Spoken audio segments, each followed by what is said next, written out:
பரம்பொருள் ஜோதி பரம்பொருள் ஜோதி பரம்பொருள் ஜோதி பரம்பொருள் ஜோதி. அம்மா வணக்கம்மா. என் பேர் கண்ணம்மா. நான் கள்ளக்குறிச்சியிலேருந்து வரேம்மா. ஏன்னா உங்களை நான் இப்போ அரசு ஊழியராக பணிபுரிந்து வரேம்மா. கடந்த 8 வருஷமாக உங்களை எனக்கு ஓரளவுக்கு தெரியுமா.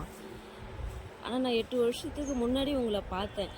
தொடர்ந்து ஒரு 3 வருஷம் கூட நான் பார்த்து பேசிக்கிட்டு இருந்தேம்மா. நடுவில் ஒரு 3 வருஷம் நான் உங்களை தொடர்பு இல்லாமல் போயிட்டேம்மா. தொடர்பு இல்லாமல் போன பிறகு ரொம்ப கஷ்டப்பட்டேம்மா. எனக்கு அந்த கை வலி, கழுத்து வலி, ஆஸ்துமா, நிறையா பிரச்சனையால் ரொம்ப கஷ்டப்பட்டோம்மா. எனக்கு இருந்த வியாதியை பார்த்து என்னோடய கணவர் கூட என்னை விட்டு கொஞ்சம் விலகி இருக்க ஆரம்பிச்சிட்டாரும்மா.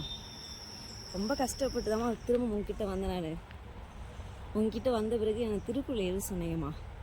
மனசு கொஞ்சம் அமைதியாக வச்சும்மா. அதுக்கு கொஞ்சம் கொஞ்சமாக என்னுடைய நோயெல்லாம் சரி பண்ணி குணமாக்கி விட்டுங்கம்மா. இப்போ திருக்குறள் எழுதி அந்த விண்ணப்ப படிவத்தை உங்களுக்கு பூர்த்தி பண்ணி கொடுத்துருக்கேம்மா. உங்களுடைய எல்லா வீடியோவும் நான் தொடர்ந்து பார்த்துட்டு வரேம்மா. உங்களுடைய பதிவுகளையும் தொடர்ந்து படிச்சுட்டு தாம்மா வரேன் நான். அம்மா, எனக்கு ஒரு சந்தேகம்மா. உடல் ஒழுக்கம், உணவு ஒழுக்கம் நீங்கள் எல்லா பதிவுலையும் பதிவிட்டுருக்கீங்கம்மா. அதில் உணவு ஒழுக்கம் நம்ம சாப்பிட பொருளில் எதெல்லாம் உணவு ஒழுக்கம்னு சொல்லிட்டு நீங்கள் சொல்கிறீங்கன்னு சொல்லிட்டு கொஞ்சம் விரிவாக கொஞ்சம் சொல்லுங்கம்மா. அதே போல் உடல் ஒழுக்கம்னு சொல்கிறீங்கம்மா. ஆதி காலத்துலேருந்து இப்போ வரைக்கும்மா உடல் ஒழுக்கம்னா ஒருவனுக்கு ஒருத்தி அப்படி நம்ம பண்பாடு கலாச்சாரம் அதுதாம்மா எல்லாமே உடல் ஒழுக்கம்னு சொல்லிட்டு வராங்க. நீங்களும் அதை தான் சொல்ல வரீங்களா, இல்லை அது இல்லை அதையும் தாண்டி வேறு விஷயம்லாம் ஏதாவது இருக்குதுன்னு சொல்லிட்டு சொல்ல வரீங்களாம்மா? அது மாதிரி கொஞ்சம் பிரிப்பாக சொல்லுங்கம்மா. வணக்கம்மா.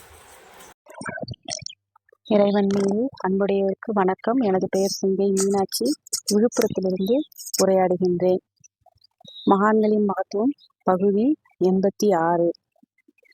பரம்பொருள் ஜோதி பரம்பொருள் ஜோதி பரம்பொருள் ஜோதி பரம்பொருள் ஜோதி பரம்பொருள் ஜோதி பரம்பொருள் ஜோதி பரம்பொருள் ஜோதி பரம்பொருள் ஜோதி. மகான்களை பற்றி நினைப்பதற்கும் மகான்களை பற்றி உரையாடுவதற்கும் அரும்பாக்கியம் செய்திருக்க வேண்டும். அந்த பாக்கியம் எமக்கு கிடைத்தமைக்கு மிக்க மகிழ்ச்சி அடைகின்றேன். அதாவது உடல் ஒழுக்கம், உணவு ஒழுக்கம், இதை பற்றின விளக்கங்களை கேட்டிருந்தார்கள். உடல் ஒழுக்கம் என்றால் என்ன என்பதை பற்றி கேட்டிருந்தார்கள். அதாவது ஒருவனுக்கு ஒருத்தி அந்த திருமண பந்தத்தோடு முடிந்து விடுகிறதா என்பதை பற்றி கேட்டிருந்தால் அதை பற்றி கூற இருக்கின்றேன். உடல் ஒழுக்கம் என்பது வேறு கணவன் மனைவி உறவு மட்டும் இருந்தால், இல்லை கணவரோடு மட்டும் வாழ்ந்தாலோ, இல்லை மனைவியோடு மட்டும் வாழ்ந்தாலோ, குடும்பத்தோடு இருக்கிறது மட்டும்தான் உடல் ஒழுக்கம் என்பது மட்டுமல்ல. அதை தாண்டி இன்னும் நிறைய செயல்கள்லாம் கடைபிடிக்க வேண்டி இருக்கின்றன. ஆகவே உடலுக்கு தீங்கு விளைவிக்கக்கூடிய எந்த ஒரு செயலாக இருந்தாலும் அது தவறுகளை திருத்தி வாழ்வதே உடல் ஒழுக்கம் ஆகும். ஆகவே உடல் ஒழுக்கம் என்பது அது மிகப்பெரிய ஒரு பகுதியாகும். அதை ஒரே பகுதியில் சொல்ல முடியாது. ஆகவே உடல் நோயில்லாமல் வாழ எவர் ஒருவர் கற்றுக்கொண்டு அதன்படி செயல்படுகின்றாரோ அதுவே உடல் ஒழுக்கம். அது திருமணம் பண்ணியிருந்தாலும் பண்ணாமல் இருந்தாலும் சரி, குழந்தைகள் இருந்தாலும் இல்லாமல் இருந்தாலும் சரி, உறவுகளோடு இருந்தாலும் சரி, உடல் ஒழுக்கம் என்பது தன் உயிரையும் தன் உடலையும் காக்கும் ஒரு மிகப்பெரிய அற்புதமான படைப்பு ஆகும் என்பதை அன்போடு தெரிவித்துக் கொள்கிறேன். நன்றி, வணக்கம்.